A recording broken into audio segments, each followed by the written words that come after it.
All right. So, Wenchang, shall we get right to it? We're got the usual quorum. Thank you all for making time. As we set this up, I just wanted to share, this is sort of rubbing me the wrong way. I just got hit like Wenchang had, and I'll walk you through exactly where and how this little thing happened. But this charge, when you go into the details by day, it was really, I was keeping everything very much in control, like all within under total less than $10. It was barely like $1 or so on those days when we were doing some work. This is during this period, Wenchang had gotten a very large bill in the early part of July, but I kept mine using the lower tier machine. And then we sprung it off and used it for a little bit and then shut it down. And last week, when we were doing our session, I had kicked it off again.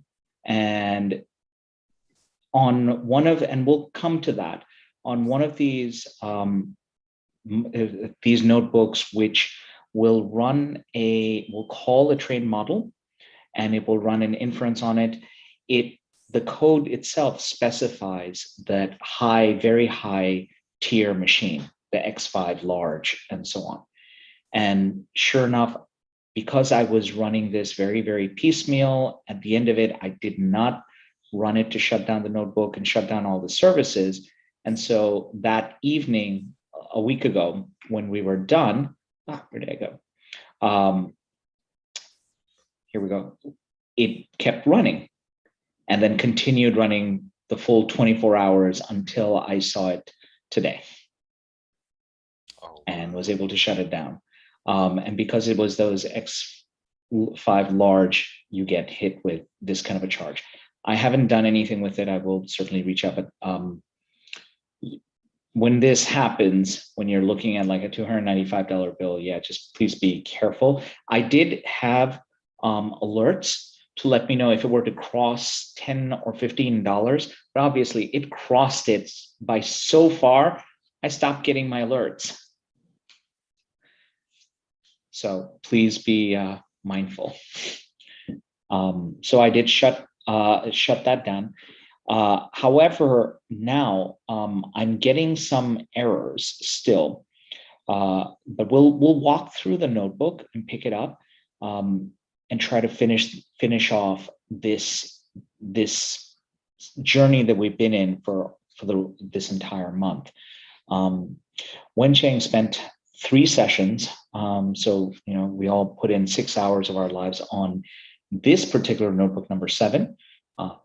To create the BERT transformer model, where we ingested in a pre-trained model, updated it, and built our own model using our own data and saving that, making that available.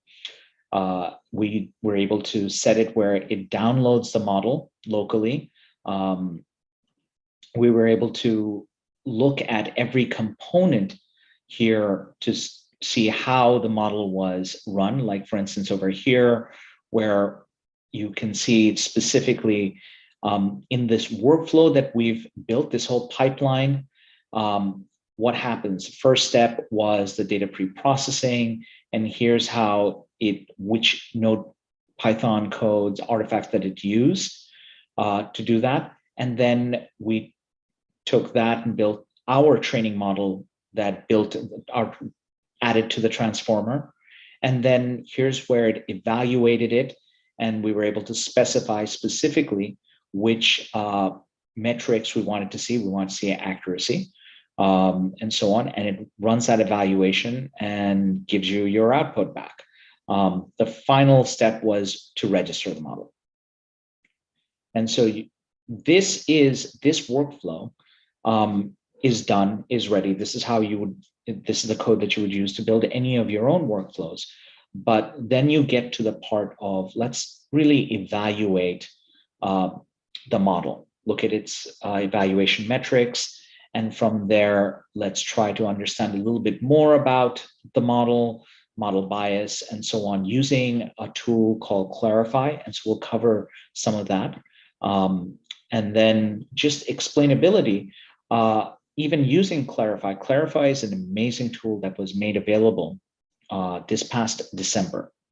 And as Wenchen pointed out, Clarify, SageMaker Clarify is so new and yet so important and useful. However, it didn't even make any mention in the textbook, in the book that we're using, which was published in April, May. The author sort of finished writing it and submitting it to the publisher probably, if it was start to publish in April, it's probably by February. So even then, they did not have a chance to add in Clarify, but this one's important. But they do, and they have this, they walk you through it. I'll walk you through it here, but may need to refer to their YouTube videos to show you a little bit, some of the cooler things, because mine is failing.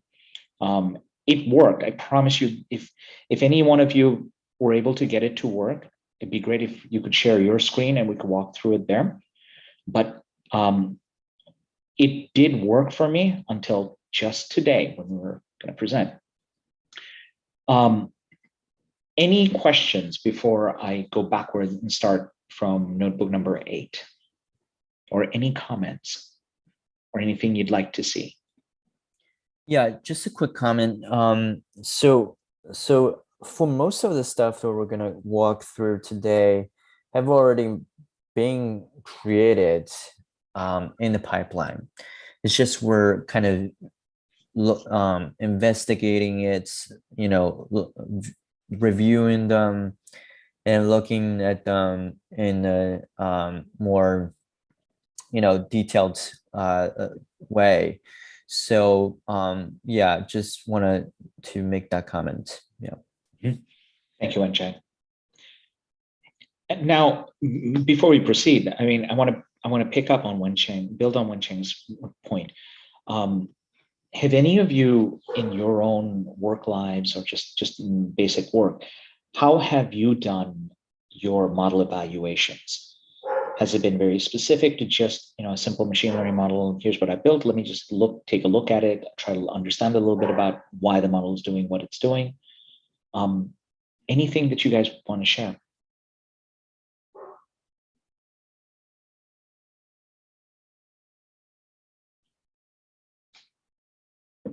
Okay, no pressure. A lot of times, and I'll just speak for myself to answer my question. Almost every engagement I've had where we've produced the model, and the final presentation is always extolling this amazing model that we built because we spent so much time understanding and pre-processing the data and just sort of made it possible where our final output model beats some kind of specific benchmark. One example is for one of the major healthcare insurance providers. When they engaged my team, we were given a very specific metric. They even said, it was a Journal of American Medical Association, JAMA, published metric that had that same type of model. It was published, and they said, well, we could only get an accuracy. And accuracy was the measure they had, accuracy of 83%. And so they engaged us, and was not cheap. And it was a 4-6 month engagement. I was myself as a senior data scientist. I had another fresh new data scientist and one incredible data engineer. And we were able to, over the time, not only recreate that same method with their data, but the project was considered a huge success because the published paper had an accuracy of 83%. We submitted 86%. They loved it enough. Not only is that our model still in production, as I know today, it was used downstream for additional marketing related capabilities as well, and so on. So this step really is in what we're going to do. And these 3 notebooks themselves aren't very long, so let me just walk you through it, and then we'll double click on a few things. Take the model that's been saved and it's been built so far. here's what defines the session. You can check what the pipeline for the pipeline, and here's the session pipeline name, and then you kick it off and just run it. And the model itself, just the pipeline itself shows, yes, it's available. Everything's here. Here's a quick check that you've got what you need. So can you execute it? Yes, execute the model, and so on. And what goes into it, same things. This is basically showing you some of the same things we did in Notebook 7 on building out the model. Here are all the execution steps that go into that pipeline. Once we've got it, this up to this point is necessary only to show you we're going to be working with the same model that we've built so far. So now let's go into those output metrics. When you run that pipeline, it also puts the evaluation steps output as it's written out over here. It'll store it in this S3 location. And so I'll flip really quickly to S3.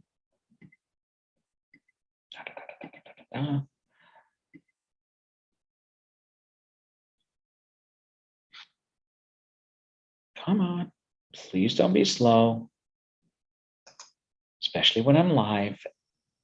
We have friends watching. And so here, it put it into SageMaker scikit-learn ends in 677 output metrics. SageMaker scikit-learn ends in 677. In this particular run, output metrics. And over here, all it does is give you, for evaluation, you get the confusion matrix. And here's that confusion matrix. We can just read it back in and publish it right here. This is what's generated, both as a JSON file and as an image, as a PNG image file. So this is the basic stuff. And then when you build the model here, you've got your model evaluation. You can save the model itself as a .tar.gz file, which is what we did earlier. And you can untar it and you can see what's in it, and so on. You can see it was what we had built in Notebook 7 was this TensorFlow model with transformers, the BERT transformer, and so on. That's pretty much it. So now this step is a little different. It's not about evaluating the metrics, just to let you know, when you run that pipeline, you can get this lineage just to see what artifact, what Python code, what went into building out that full model in that pipeline. Again, this is important because you're going to need to, at certain points, answer, whether it's debugging or just to understand what went into producing that trained model in the pipeline. This step just adds to, none of this is really a black box. You can programmatically access any part of your model training steps and process. And again, if you were to do this in the real world for your own use case or project, you don't have to rewrite any of this. All of this code is here. You just have to kind of get yourself familiar with what, which cells, what is it that you're trying to do. And, copy and paste your heart's galore and just get it to work. Any questions on Notebook 8? Yeah, I want to add something before we move on. So just so everyone, I guess, kind of following up what Mash was saying, a lot of times you actually spend a lot of time on evaluating the model, especially, I guess, for example, like for classification models, you spend a lot of time deciding what kind of thresholds you want, And, then you look at what kind of metrics you want to look at. It could be AUC, ROC score. Accuracy is usually a baseline metric, but you add a lot of metrics on top of that, such as like false positive, and sorry, not false positive, the different metrics that classification algorithms would use. Basically how many false positive you have had, out of all the positives you've had, these scores basically. And then, under different business circumstances, you would need to look at different metrics, a lot of times. So, for let's say for medical health, you might want to look at a particular metric that would be, better than perhaps the other one metric that's associated or better to be used for another industry. And I think we went through that quite a lot and pretty deep when we have gone through the hands-on ML version 2 class, when we talked about classification. So yeah, just to keep that in mind, and this is where you actually spend a lot of time. You don't just stop at, a percentage or a score. You want to eventually, align your model metric with your business metric. And what does that even mean to your business, problem? So yeah, back to you, Mesh. Thank you. And those things, and it can also, when you're doing this in the real world, you want to track all of those different parameters that you put in. Even in this age of auto ML and so on, there are a lot of different companies that have automated this workflow management, model management step. And so they provide some additional screens, think of it layers on top of all this code, that help you just manage, okay, what are the different parameters that you've tried and taken in order to build out to this particular model. And then even after you deploy it, there is a concept of data drift. Data drift has become a really big deal. I'm sure you've all heard about it with this pandemic. Almost all consumer prediction models, whether that be retail prediction, preferences, recommendations, whatever, everything that's out there, and algorithms pretty much, as they say, run our lives. All of them had to be retrained during this pandemic, because pandemic behavior, just as we started the first 10 minutes of this conversation, we're talking about how the world's going to be different for us now. All of those predictive models had to be retrained completely. And they had to approach things from a whole different perspective. You name the industry, that's been more or less true. Just because human activity patterns have shifted significantly. So you're going to have that data drift. You're going to need to track your model even after it's deployed and begin to choose. And we'll touch a little bit of that as we go forward. All right, let's move on to Notebook 9. And Notebook 9 is where the authors actually start using Clarify. And so here is Clarify's, do I stop that up? This is, do take a look. Wenxing and I talked about, if we were to do sort of our silent reading portion in our talk, it would really be like asking you all, take a moment to read about Clarify. This is just a basic sort of the executive summary page on SageMaker Clarify as a tool that they've linked to, and it walks you through some of its basic capabilities. But what's more important, and we'll come back to that just in a couple of minutes, these are some of the different metrics that we've just touched on in terms of like bias metric and so on. These are the things that you really want to begin to run against your selected model or models, and to be able to sort of compare them, because you will need to decide at which time a specific model will get deployed, and you could swap it and change it. So this particular document here under post-training bias metrics, this will point to what you really need to read. This part, and this is the Aws SageMaker documentation. And here's where, we've gone through choosing algorithm, the experiments, debugger, model tuning, everything up to here, distributed training. This was all incorporated within Notebook 7. This part, please do take some time to read through some of these things, including these different post-training bias, what these metrics are, these statistical measures. Positive proportions and predicted labels is a pretty common one.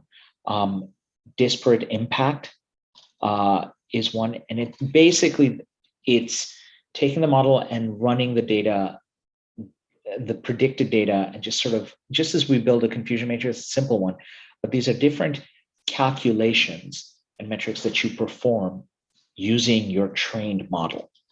And there's a whole host of them. Back in my day, when we were really doing this, 3, 4, 5 years ago, we wouldn't even use so many of these statistics.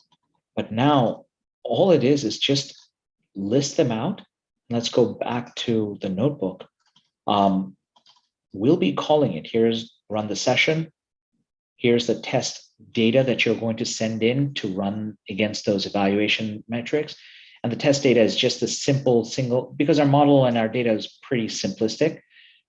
Here's the test data, just a simple text file, which has a particular star rating label to it. Upload it, blah, blah, blah, run it. And this is where you run the thing. You run what you've just, that test data into our BERT pipeline that we've come to know and love, run it against that, set it up, and then just execute it. And then again, how does it go through? And here you can see how that pipeline executes, and it does exactly what it's supposed to do. What were the parameters that were fed in, et cetera, et cetera.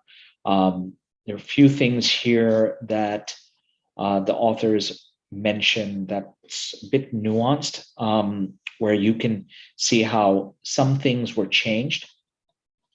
And then when you got an output back, here's that created model output, goes right here, run it against Clarify. And by the way, this is what kicked off that very high charge for me. When you run a Clarify session, SageMaker Clarify process, you define which instance, how many types, et cetera, et cetera. You write all that. You structured a few things, the data config, the model config, and the bias config. This is where you're going to specify how the pipeline is going to be run and will be ingested into that Clarify job, because the Clarify job is going to need your data config, your bias config, and your model config. The bias config just says, here's the number of different thresholds to test for bias, for product category, et cetera, et cetera. Here's how the model will be run. And boom, when you kick this off it goes. And once it runs, and you can, as it runs, it'll take a bit of time. They even say 5 minutes. It takes about that. You can see it running. And when it finishes, here's your output, which should, and this may seem a little technical, but you can take the output and walk through it. Now, this is where my thing broke. I'm going to flip to there.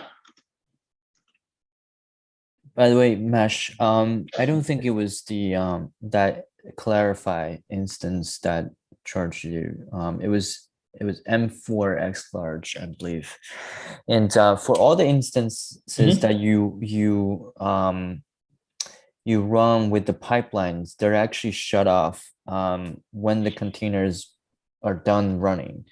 So the app that was charging you was specifically turned on by choosing the instance within the notebook. So it was the one that you picked for your notebook to run. Okay, so it would have been something over here if I were to have picked it here. Yeah, exactly. So Okay. yeah, exactly. It's, yeah. Interesting. Oh, Yeah, it was the it was probably, yeah, one of these one of G4 these big, yeah, M4, yeah, M4X large probably. yeah. So be very careful, please, before you get, but anyway, this is where it failed for me. But what you should have been able to see is this, and I gotta show you guys, and I am going to have to, oh,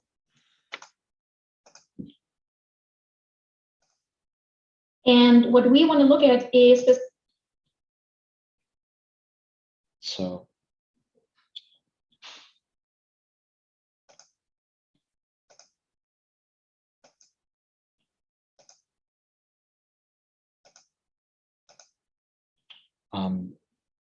right here. So that report that you get, it should have, and it worked for me just fine before. And I can't, it just failed on me today, but you should be able to get a report that'll look like this. Colors are bad, and it explains a lot of the usual things that we look for when you're evaluating the output of a model, confusion matrix and so on. And there's a lot more to this file. For instance, those statistical metrics that we had talked about that are here, these measures, the DRR, the positive proportions and predictive labels, the DPPL, all of them are, come on. Where did I put it? Stupid me, sorry. Would be printed right here. And you can begin, and you need to look at these values and you can see sort of the drift that happens, how those model changes, and every little bit as it changes, and make a decision on, okay, is this model good enough to publish, to deploy, and so on, or to track as if you're retraining them or you're putting in new data that's coming in, what's the performance of that particular model that's already deployed? This is what some of the AI engineers, the ML ops engineers, the data scientist who's dealing with who has a product in operation needs to be able to take a look at and keep an eye on.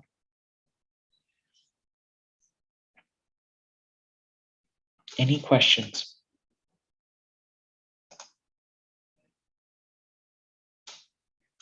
The one other thing, and it again also failed on me, but it worked for me before, even within SageMaker Studio, and they put these images here. Over here to the left, if you can follow my mouse, would have been one more feature for experiments. And that's where you would be able to see a little bit more of the clarify sessions. What you can do, as I understand, we should be able to go to the clarify process jobs. There is a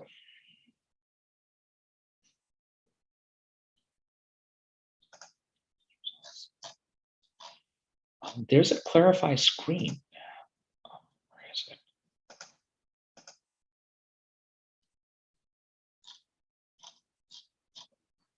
Bear with me.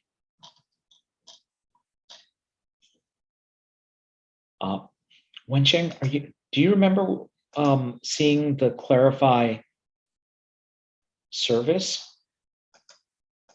What was that? Clarify service.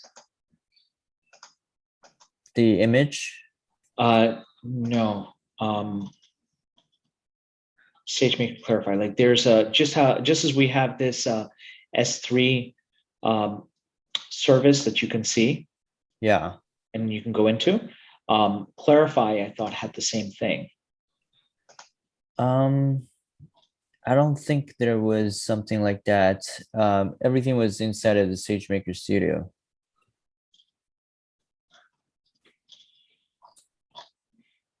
Let me double check. Yeah.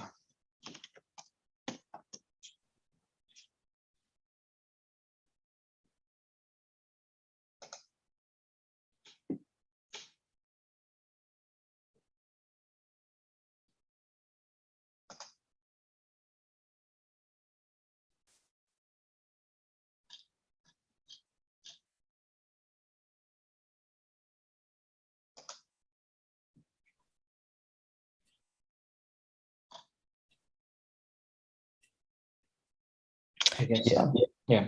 Mm-hmm. Yeah, not in terms of service. It was just inside of the SageMaker Studio. SageMaker Studio. Yeah. Okay. And yeah. And I guess we were not able to. I mean, I guess did you like show where it was at least? Maybe let's show where it is. So for me, yeah, this part, the cell, where is it? It was part of review processing job.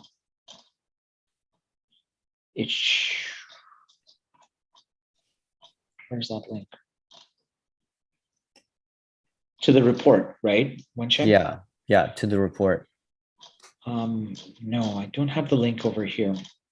I had one on the next notebook over.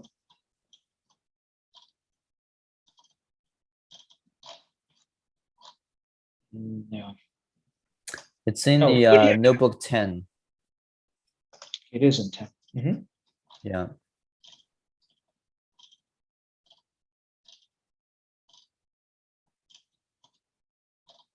These are documentation that I pointed you guys to.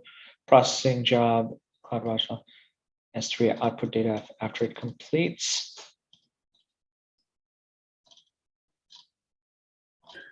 No. Did I miss it? It was right on top. It was right above the view the explainability reports. Right here. No, go down, scroll down. Mm-hmm. Yep, right here. So, oh, it's still running. That's why, because your cell is still running right on. Do you have yours?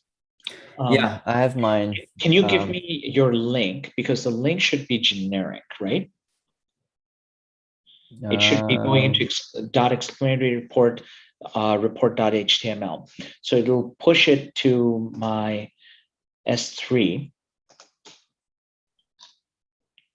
Right? No, I mean it's the HTML that's saved. There's no public link. So it's basically this one is the one that opens up for me. Yeah, go to the right. Yeah, this one. Yeah. This one, when I downloaded that, and it looks terrible because, again, this is even in the authors, they even explain for getting the Shapley run of Clarify. That's a separate function when you call the Clarify session to give you the Shapley output, and you can see like it's terrible. But this is how you would do it. What's on notebook 10? Yeah, for some reasons we just weren't able to get the right Sharply explanation feature feature importance. Yes. For that. Yeah. If you, yeah, please double check if you've had, the correct results, or you've got the results that we've got as well. Yeah, please let us know. If double check your report outputs. And now what I used was also from the class. David, you and Terrence, both of you were with me in that class. This is the report that we want to try to get. The one that is very detailed and gives you a lot more, sort of the rich metrics that you need.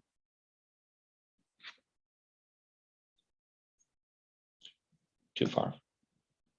This one.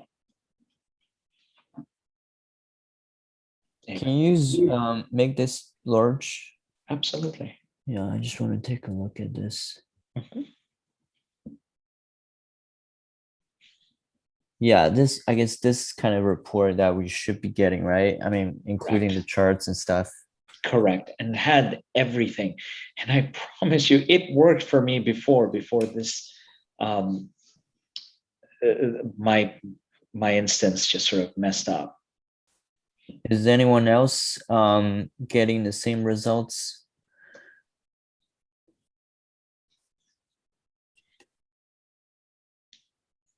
Anyone?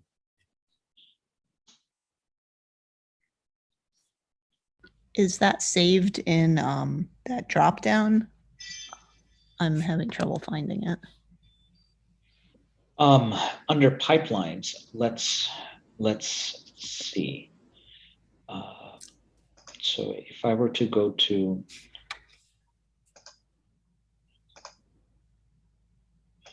here, no, not here.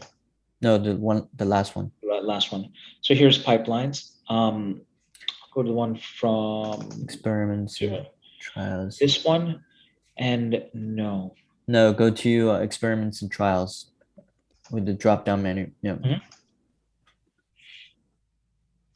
So the one 14 days ago, I'll just pick this. No, this one. Model explainability. Yeah. And to be honest, you should have this because you were able to get the results that I wasn't able to get a week ago. Yeah. So why don't you try some of the pipelines that you had previously run already, and that you should have saved the results. Probably were already saved. Well, they should so. They should be They saved. should have been. They should have been. What I believed was it's probably in my S3 bucket somewhere. Yeah. And that's why don't what I we dig into that? Sure. And, man, I wish S3 had the there is bias, an the S3 bias folder. Yeah. Well, it does have bias. It is in the bias folder. Yeah, it should be in the bias folder. The bias folder is in. No, that's bias No, folder. no, no. The bias folder is at the root. Yep, the third one. Ah, here we go. I think. So okay, so this only is today's report. That's which would be the terrible one. Right. That's strange. So we don't have the previously run bias reports. That is strange. Oh, come on. Well, I guess that yeah, I don't know. Maybe that explainability report is only run, has only been just run.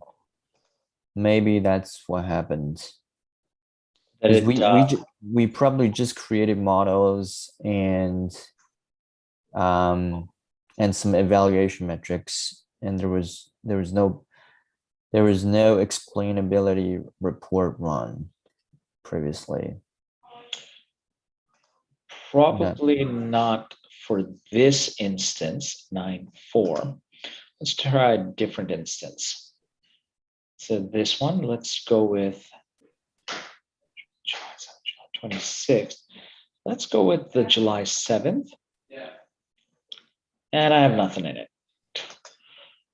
Yeah. The clarified job was only run when you ran through the number 10th notebook.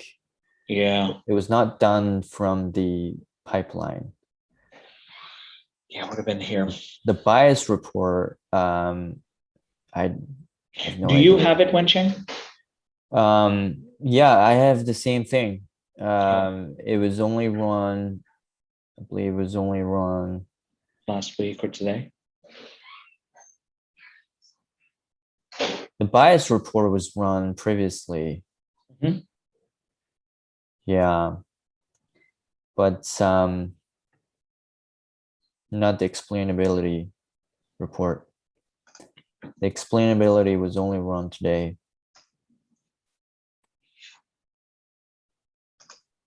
Yep, only run today. Because we previously have not run through notebook 10, I guess. Mhm. That was probably an oversight. Yeah. Trying to see if I have anything saved to be able to show you guys. Nope, I did not save it earlier. Yeah, it would have been nice. Mm-hmm.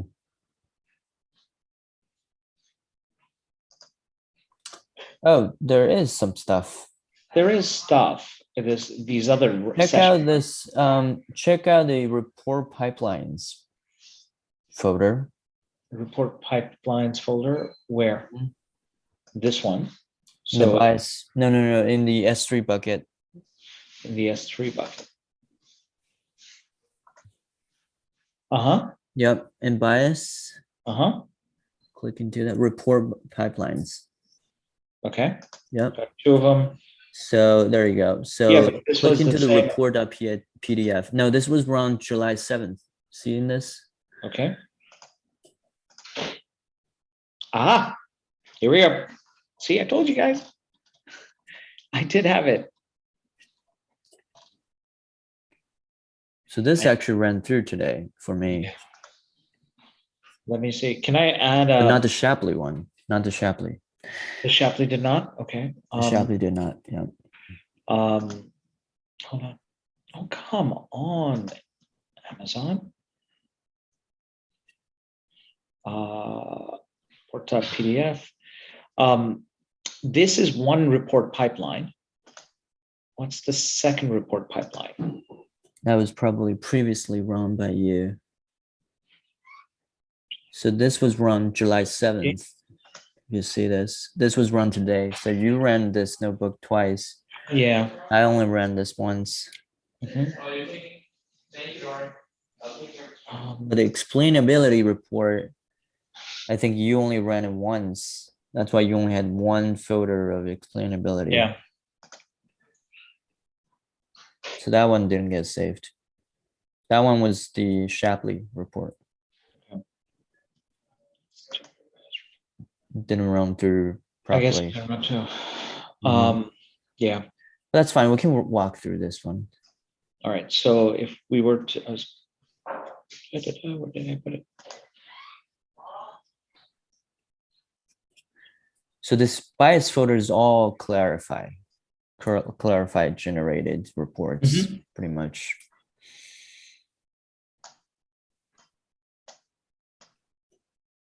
So everything here. These are outputs from the clarify session.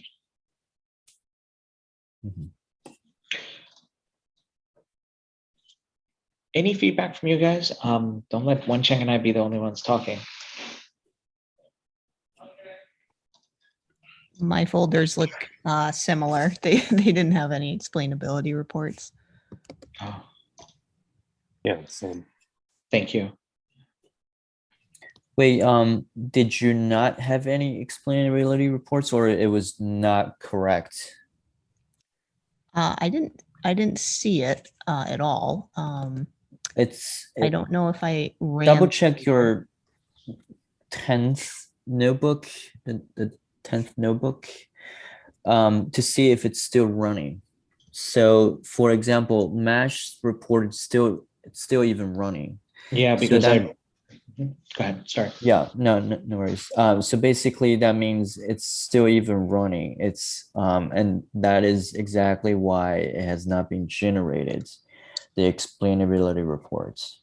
So double check that. Yeah, my notebook 9, the last like handful of cells are still running, Okay. So and the then I no, haven't run 10 yet. So okay. Yeah. So you have to run through number 10, the 10th notebook, and it actually takes quite a bit of time, like 15-20 minutes or something. Yeah. okay, Then you will have a generated explainability report. Yeah. got it. A bit annoying. But just referring to the clarify sessions, the documentation, which they provide a good bit of. This report.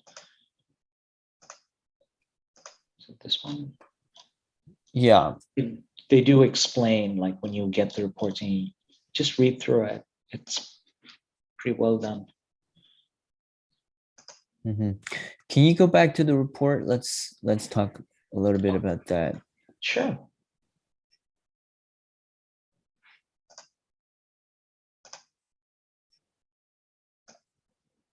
Yeah.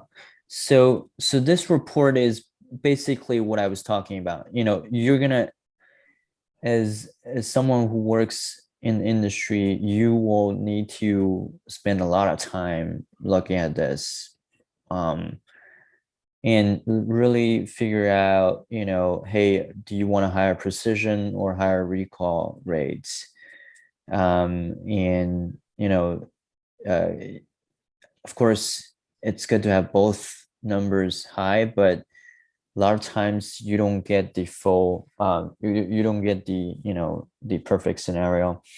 And then you want to pick and choose, right? Which one do you want to hire, and which one does it even make more business sense to you, right? Do you want to hire, you know, precision rates, or do you want to have higher recall rates? So that's, you know, that's very important. And as you can see, you know, for different categories, they even, you know, the model even perform differently, right? So, you know, when you retrain your model, you want to compare these charts and be like, hey, you know, is the model performing better on a particular category or not? And of course, you can, you know, um, dig through the different metrics that are listed below, and a lot of these I haven't even, you know, read about it. I guess you would have to dig into the definitions of these metrics to understand them better. And can I point one thing out? I remember sharing this at the Aurélien Giron hands-on ML class. I use this. Just do a search on Wikipedia, precision recall, and Wikipedia's page on precision recall. This page has this section here that begins to explain it with this table. I have this table and this one down here as well. Just printouts, color copies, printouts of this section, printed and saved in just about every single one of my work folders. Just because you start off with a confusion matrix, but like all the calculations of all the different metrics that you're going to need. And there will come times when you're going to refer to different metrics based on the use case and how the use case is going to be applied and so on. exactly as what Wencheng is saying. This is the work of a data scientist, in my opinion, where you need to understand a little bit of statistics and be able to apply that in your use case. Mm-hmm. Yep. So yeah, so training a model is only a part of, a small part of the game. You really have to align the model metric and the business metric, and that's the key. That's the key. Yeah. So and of course the explainability report, being able to tell which feature actually perform the best, or made the model perform the best. And how do you generate even better features, engineer better features, right? And the data scientists spend a lot of time on that. But oftentimes what we miss, or what data scientists miss, is that alignment between the business metrics and the model metrics. Yes. And that is why most data science projects don't go into production, because they don't get it, because they don't spend the time to do that right. They don't spend the time to iterate, to refine it further. And usually a lot of those projects have performance metrics that are just like, oh yeah, make sure your accuracy is above this. Well, accuracy, just sort of p-value hacking your way to a higher accuracy, is not going to give you a really strong model that in the real world, when deployed, will perform adequately. And right away, first few days of model deployment, you see the model doesn't perform the way you expected it, you shut it down quickly, because the business doesn't want to disrupt its regular revenue flow. Yeah, that's why building machine learning model is high risk. It's hard. High cost. It's hard. Yeah, but high rewards if you do it right. And yeah, so this is what really comes down to. This is what helps you build an Uber or an Airbnb versus company that's not digital. Yeah, then you operationalize, right? So what happens when your model is not performing right? What happens when you have a bunch of data that's low quality, and that's damaging your model? And what happens, how do you have automatic model replacements, triggers on the performance level? Things like that all need to be operationalized and automated, and that's what the book refers to as ML Ops 3.0. Yeah. So yeah. Wencheng, your voice just went really loud for a moment. Oh yeah. I'm sorry. Okay. All right.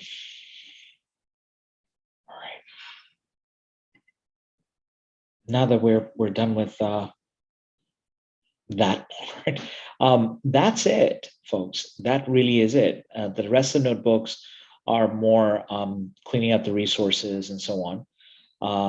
My guess is I've got some of these notebooks saved locally, so I am probably going to call AWS to see what I can do about the $300 charge, and if necessary, blow the whole thing away. Okay. We still have notebook 11. Oh, yeah. I'm so sorry. I was done with notebook 11. Least we forget. Now that you got your model, you got to deploy it. And this is where it becomes pretty interesting. Apologies there, Wencheng. I almost forgot. Nice. Set up the session, define it, and then call your pipeline. You can see here's your pipeline. And how long can it run, can it execute, set it up to execute, and then you kick it off. And again, what are the steps that go into the pipeline? So we know that it's there. So now, once you've got that model, you can register it, call it something, give it a name. And this is where you set up the execution step. Wencheng, feel free to take over from me at any point on this, because I know you've used this model deployment more recently.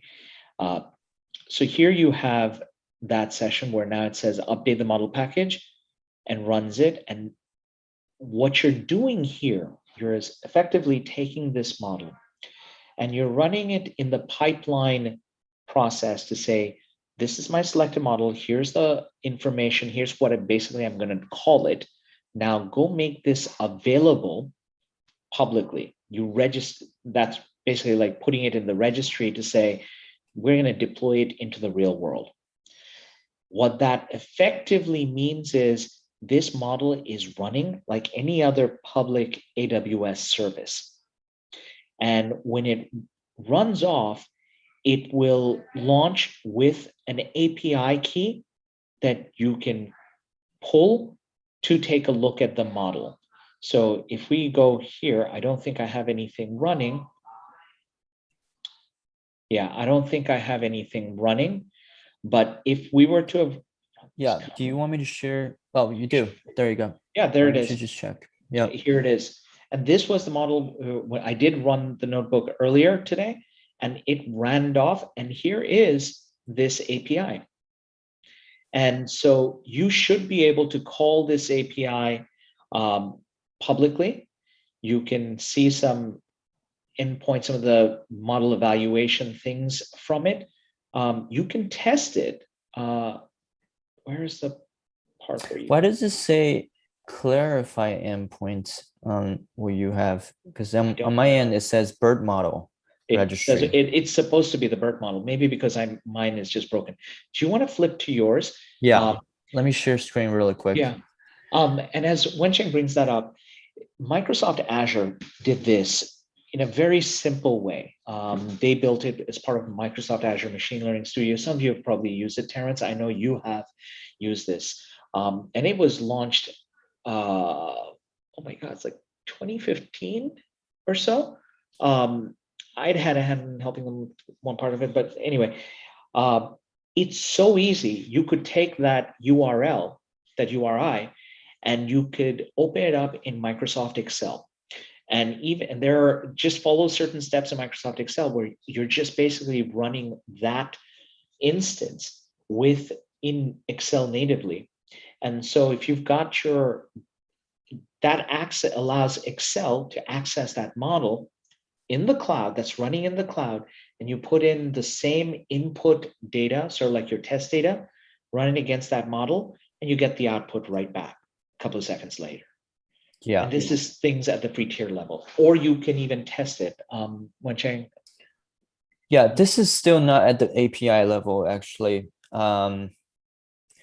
This is served on the endpoints, but then you would need to connect with the API gateway, AWS API gateway. Then you will have an API link.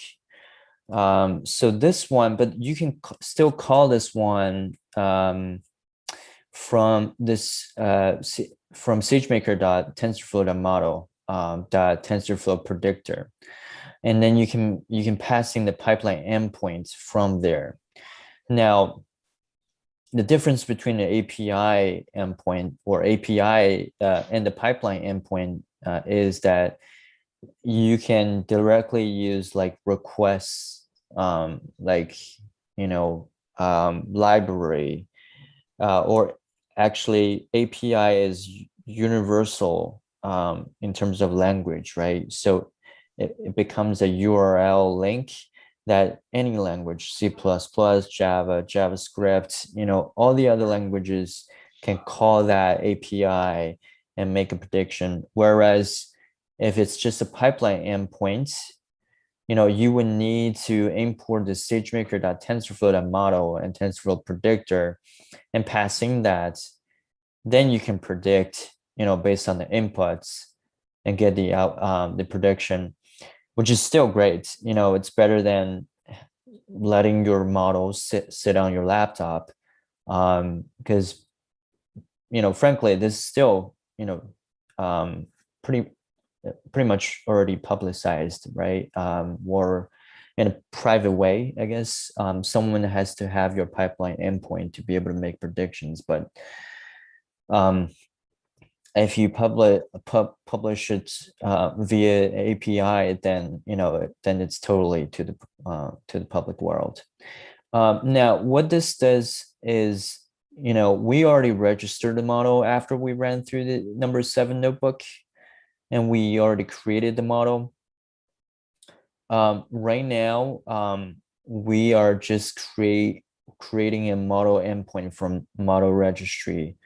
And that's what this notebook does, actually, the number 11, the last one. And what it calls is SM, the SageMaker session .create model, and with a bunch of configuration passing, and then you can create, eventually create your endpoints. Yeah, so this is actually the one that creates the endpoint. This is just configuration, a bunch of other configurations.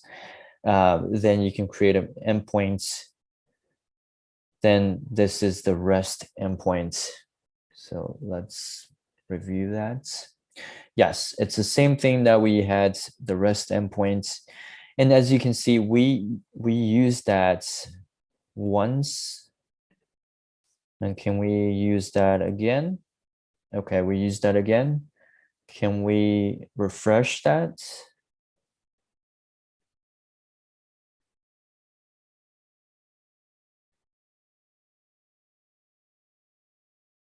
Okay, let me just do that again.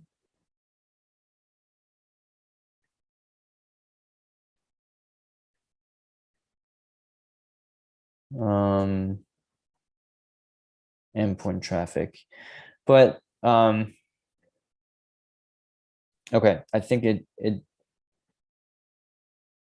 did it just show up, or this probably has a bit of delay.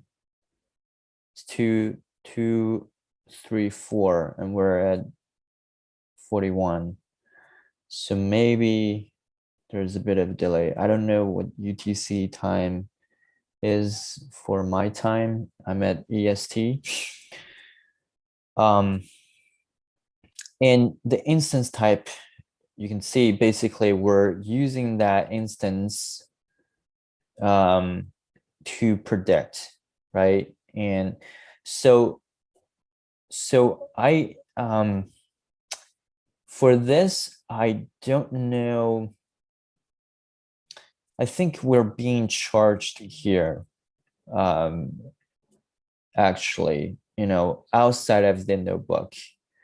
So maybe Mesh, this could be one of the reasons why you were I've got charged. this still running, by the way. I managed to get the same thing, and it's my BERT model from Registry that was running last week, and it's still running with that M5 4X large. Oh, it's still running? Oh yeah. And it's in service? So yes, and it's in service, but it's it seems to be failing. It doesn't show these real-time inference counts that you've got. Okay. So mine's kind of broken, but yeah, it'll look like this. So yeah. Okay, so this is monitoring the instance, right? The CPU utilization, the memory utilization, disk utilization. Now, I bet you can scale this, right? And I don't know why this is still running, but that instance type, that instance is basically helping you or anyone who's using that model to run the predictions. And yeah, so this is the URL.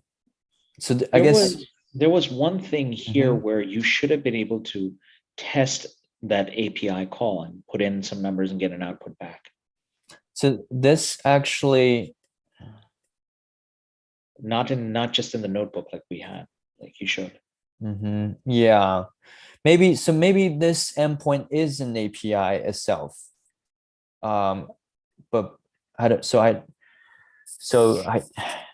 I don't know the difference between this and the one that's generated from the API gateway. Then maybe there's a difference. Do you mind Yeah. copying that URL and running it, just pasting it to a browser?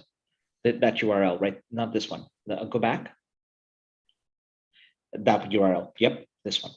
This one. Yep. And And just call it, put it in a new tab. Oh, you would have to call it from here. I don't know if it will work. Yeah, but right now we're calling this from the TensorFlow predictor. And let's see how, okay, so you would have to call it, you can call it from a post. Okay. Yeah. Yeah, you'd use Postman and everything. Okay. So this is an API endpoint. I just don't know what the difference is between this endpoint API and the gateway, because that's how I was basically connecting, using the API gateway to invoke that endpoint.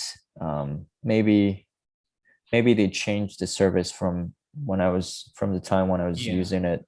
Yeah, I could swear it was a little different when I had we worked, my team and I worked on this. I hate to cold call, but Terrence, did you use this as well for work? I have Or were not. you all Azure? We're mostly Azure. Okay. I mean, I played around with it, but like you said, the endpoints, I usually make certain not actually blow them away because I'm concerned about, charges. And security. Yeah, that as well. Yeah.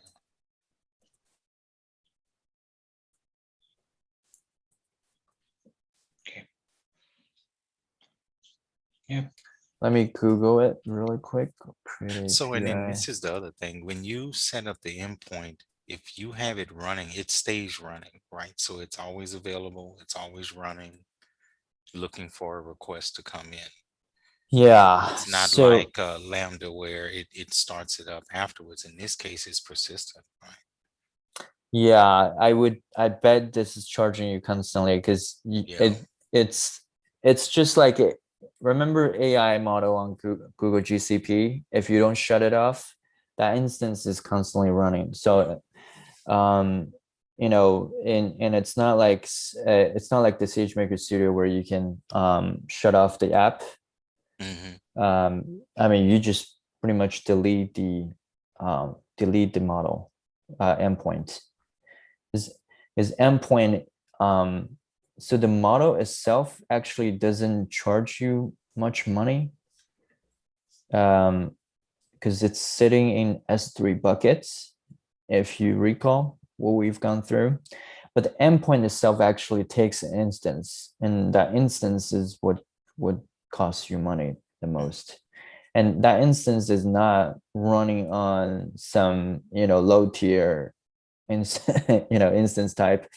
It is the M4, which runs what, like $1 an hour, right? Mesh, something like that. Yeah, $1 an hour. Is that configurable? Yeah, while you're yeah. testing, where you actually lower that down to something where you're like, hey, if you use, I think they say you can use a spot instance or something, you can do it that way, but then it might affect performance. If it's something enterprise scale, they don't recommend that. Yeah, bottom line, yes. AWS provides a lot of ways that you can configure this. You just kind of have to know what to set up as. We configured right here. Or they ml.m5.4x large. So you could change that to something lower. Yeah. I mean, in a test environment like what we're doing, you're not trying to productionalize this. You just test it. So yeah. I have no idea why they chose this here. That is, yeah. like Look, why you made it they this far. Pay us a little money.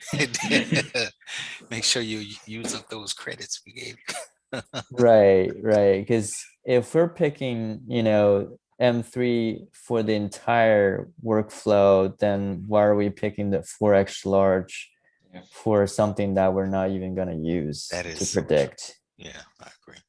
Yeah. I think this is where even the authors of this book, being more data scientists, but not the engineers, the infrastructure engineers, they might not have noticed this themselves. Yeah. More of a And Yeah. we're customized actually scenario. touching the realms of many different domain experts. Oh, there you go. It shut up right here. 240. Now it comes back. Yeah, and as you can see, this is still running, right? It's not stopping. The memory, the disk utilization, this is not stopping. It still has value even though it's low. The CPU utilization. And I made a call and now it shut up. So it's constantly charging you. So yeah, just note that.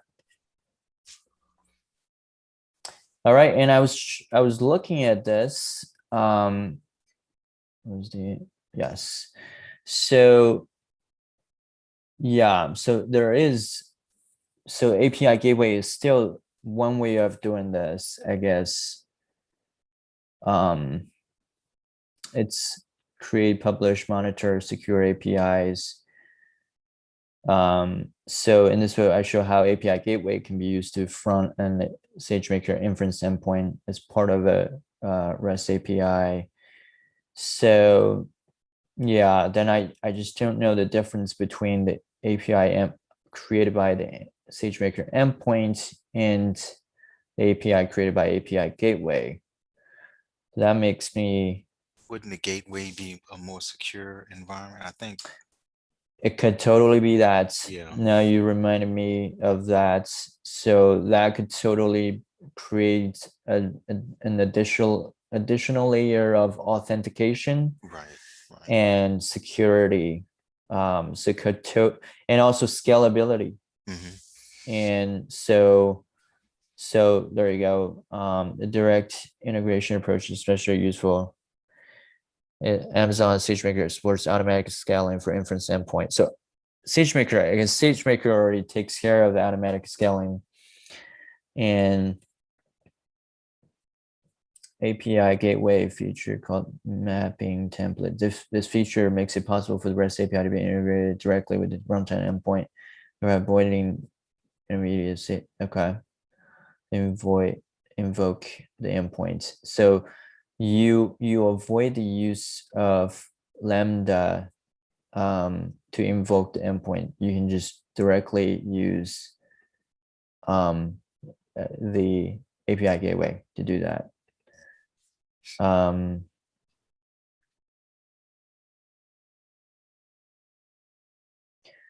Focuses on direct integration with it, but you can also use mapping with the intermediate. Okay, so you can also use AWS Lambda, but you don't have to.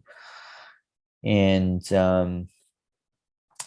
this graph summarizes the architecture, key components, and interactions in the solution. End users interact with a client application that sends a REST style request. So this is the application, and it sends a request to an API gateway, which is right here. And the API gateway maps this to the request format required by the AWS SageMaker endpoints right here, and invokes the endpoint to obtain an inference from the model. API gateway subsequently receives a response from the Amazon SageMaker endpoint and maps it to the response that's sent back to the client. So it protects it then. So the client really doesn't know what they're making a call, but they don't really know where it's going. Right. Exactly. And that's certainly more enterprise level. Instead of interacting directly with the SageMaker endpoint. Right. So for example, if someone is trying to, if you directly expose this, someone might hack, your model or whatever it is. But if you expose this, then, you could just switch to another API or whatever it is. That's right. Yeah. So yeah, so that It's is in depth, huh? mhm. Yeah. And maybe that's the other thing you can swap out. That would make it easier to swap out the endpoint as well, right? So the gateway is always calling the same thing, but you could swap out the backend possibly if you needed to also. That is so true. That is so true. So basically, let's say you have another, let's say you have different versions of model, then the API link might not change, but each of your endpoints would have a different link.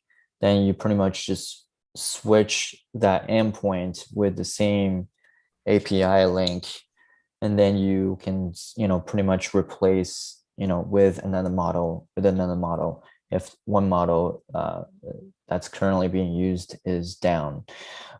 So that's very true. Good call, Terrence. So yeah, the response integration request. Okay, so I guess I was using API endpoint to connect with the SageMaker, and that's why I was like, SageMaker doesn't have a REST API, but it does. It's just I was not using it. I was just using API gateway to access the SageMaker model. Okay, so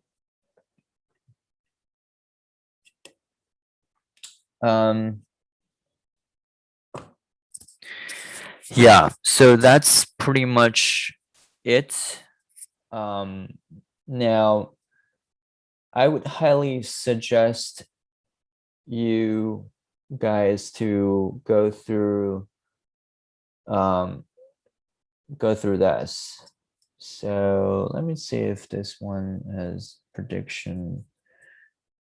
Yeah, I don't think this one has much prediction stuff. Let's look at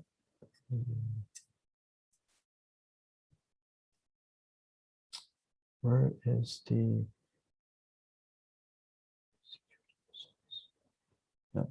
I would highly suggest you to go through some of this. And this is where you actually use the model in a very cool way, in a streaming fashion. This is how they use the model. So you have a Kinesis Firehose input stream, and a bunch of reviews come in.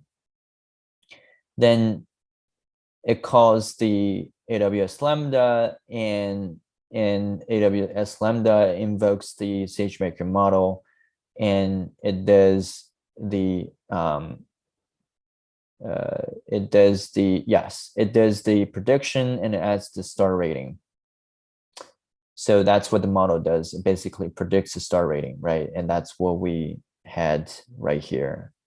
Predicted class, predicted label, 5.5.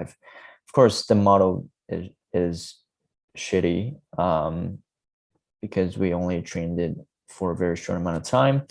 And they said we need to train longer, but that's yeah, but you can actually use this model right here and transform the data with an additional star rating, and use the Firehose again, and it outputs into the S3 buckets, and also you back up the original data. So that is a cool data architecture to implement, and they actually did it right here. So yeah, so that is something pretty cool, and it's actually pretty practical as well, because for someone who operates e-commerce I mean, some e-commerce websites, you might want to predict your ratings for some of the reviews. If they are not reviewed, I don't know. If they are not rated, I don't know. But this could be something useful.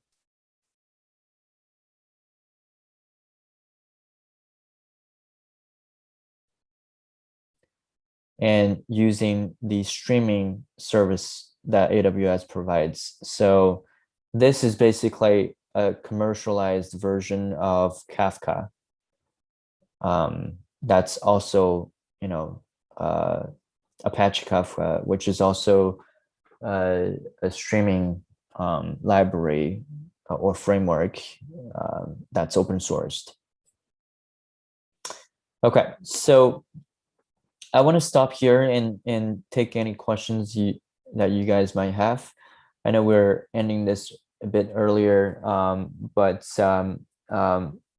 perhaps we can talk a little bit about, the schedule and stuff, because Mesh and I were talking about, maybe the next session could be our last session, depending on how busy we are. Both of us are getting busier into the next couple months, so we might but we want to talk to you folks first and see what's going on. Yeah, so let me share my screen with the schedule. Yeah, any questions up to this point? Any comments on the schedule and stuff? So we are here right now. Or feel free to share your expectations. We're all grateful, really, for you guys giving us your time, giving us the opportunity and the chance to get better at this material ourselves by playing it forward for you guys. So thank you. But going forward, Wencheng and I were thinking, at least for next session, we've covered building the pipeline and everything with AWS. Let's go backward to, we started with Google, and check out Google Vertex and just walk through a Vertex pipeline setup very quickly, like everything they have, and just see what that's like, and spend a couple hours doing just that. And at that point, we'll have both, all of us will have just walked away with some familiarity and understanding of being able to build a real world pipeline on 2 out of the 3 major global cloud providers, between Google and Amazon. What do you guys think? Works for me. Yeah, Vertex sounds good. Okay. All right, cool. So let me put that down. Let me see, work shop.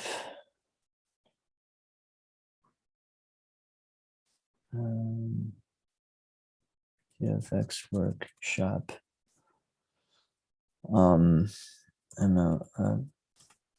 With Vertex AI, Google.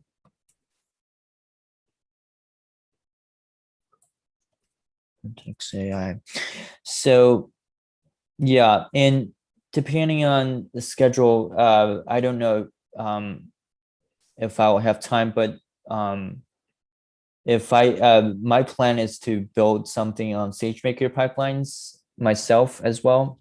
And if I do have time, maybe, and I finish some stuff, maybe we can talk, a bit about what I've done. And if, and I would highly encourage you guys to really, build something with what we've learned, because, if you don't do it, then it's very easy to forget a lot of stuff that we've picked up and learned.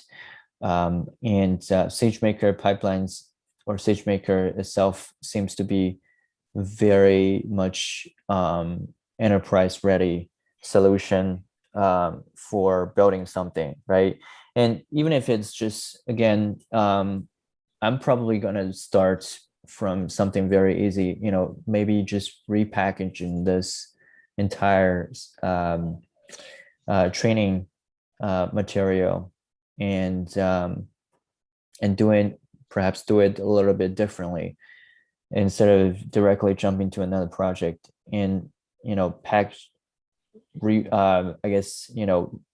refactoring all the code to a production code base or production ready code base.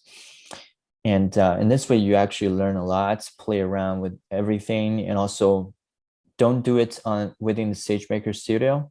Do it on your VS Code, and do it within .py files, and calling these resources from your local laptop. And in this way, you don't have to worry as much about using this instance, as a lot of these resources are initiated within the container. So when you run through them, they are actually shut down or spun off once they're done. So and in this way, you get to be a lot more familiar with all the resources that have been utilized, the AWS resources, the S3 buckets, the SageMaker, different services that SageMaker offers, the Clarify, Athena, all these things. Do it outside of this environment. In this way, you get to be more versatile with that knowledge and the resources that you are deploying. And the other thing is, when you do that, you don't have to write all these processing code, right? Which takes probably the most amount of time, because data cleaning and data processing takes 80% of your time for data science or for machine learning work. So you actually, don't have to worry about particularly this, 500 lines of code, right? So, I would highly recommend you to take on this, and me as well, me included, to take on this as your next challenge, to be more familiar with the entire pipeline, the ML ops pipeline. So any comments, any feedback? Yeah.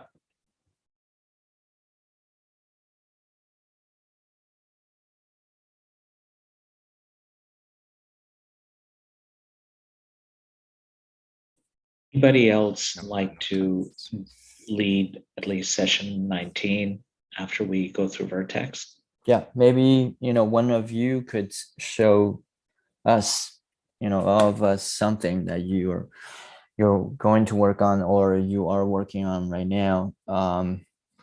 We'll be happy to leave that session to you, and then we can have 2 more sessions instead of 1.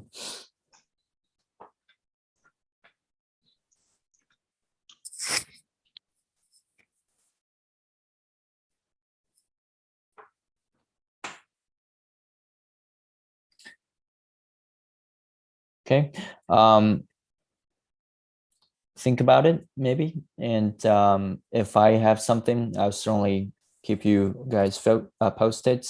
But we'll certainly have one more session on Vertex AI and some of the latest TFX stuff.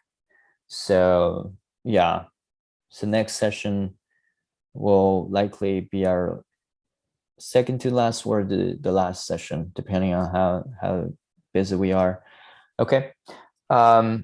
Anything else before we close today's session? Just want to thank you both again. This is awesome. Yeah, thank you so guys. much. Yeah. Thank You guys are This most is, welcome. it's taken a definitely a different spin. We started off one place and we end up, in a totally different place. Yeah, Which is great. We just, it's great. Yeah. Yeah. And yeah, and to be honest, I don't think there are classes out there, or even the paid ones, that are covering all these frameworks in one class, both TFX, the Google platform, and SageMaker, SageMaker. So we're definitely, we have been definitely trying to do something, pretty unique. But thank you all. Without you folks tuning in, Mash and I would be just talking to each other. And yeah, which we do a lot of anyway. Yeah. But you don't want to hear us going on and on. I know I'm tend to be also on the strategy side, and it's just when you think of everything we just covered, how we came from Google, we started with Google and we came over to Amazon. There is a certain, just being as unbiased as I can, Google does a great job in building the tools that we need. But when it comes to really using this technology, Amazon is winning by far. AWS has 8 to 10 times more productionalized workflows than compared to the next biggest, which is Microsoft Azure. And Google doesn't even come close enough to Azure and AWS, or certainly, I'm sorry, to AWS at all.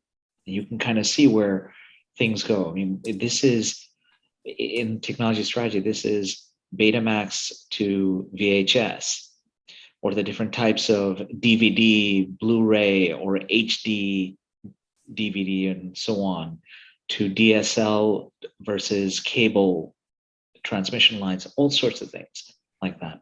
I was just looking this up. AWS 32%, Azure 19%. Azure is certainly catching up. Google Cloud 7%. That's 25%. That's 1/4 of the size of AWS. Or not even. It's close to 20% of AWS. That is, that's a pity, to be honest. I just posted a link that has a comparison across the main players as far as services are concerned. I don't know if you guys if you folks have seen it, but it kind of shows why AWS definitely has a lot more available. They innovate. It comes down to culture, right? There's a culture of innovation inside of Amazon that I have not seen very many places outside. Yeah, at 3 trillion, 2 trillion, they're still doing it. And to many people outside of the tech or cloud or data business, Google is still considered the #1, innovative company. But within the clouds, computing space, Google is falling behind. It's falling behind. All right. Well, on that note, thank you everyone for tuning in tonight. And hopefully I'll see you all next week as well. And everyone have a good night. You too. Thanks again. Stay safe, everybody. Yep. All right.